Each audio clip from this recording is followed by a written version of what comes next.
കരുളായി പള്ളിക്കുന്നിൽ മോഷണം. ഉറങ്ങിക്കിടന്ന യുവതിയുടെ കഴുത്തിൽ നിന്നും സ്വർണമാല പൊട്ടിച്ചെടുത്ത് മോഷ്ടാവ് കടന്നു കളഞ്ഞു.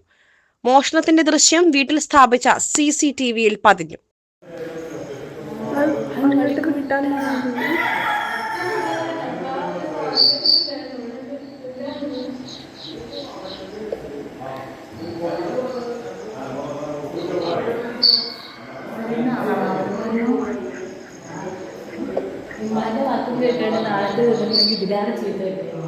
പള്ളിക്കുന്നിലെ പാറയ്ക്കൽ അഷ്റഫിന്റെ വീട്ടിലാണ് മോഷണം നടന്നത്.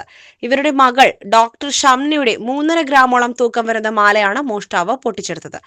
സമീപത്തെ മറ്റൊരു വീട്ടിൽ നിന്നും ഏണി കൊണ്ടുവന്ന് വീടിന്റെ മുകളിൽ കയറിയ മോഷ്ടാവ് മുകൾ നിലയിലെ പുറത്തേക്കുള്ള വാതിൽ തുറന്നാണ് വീടിനകത്ത് കടന്നത്. മുകൾ നിലയിലെ മറ്റു റൂമുകളിലും കള്ളനെത്തിയിട്ടുണ്ട്. അലമാരയിലെ സാധനങ്ങൾ വലിച്ചിടുകയും ചെയ്തിട്ടുണ്ട്.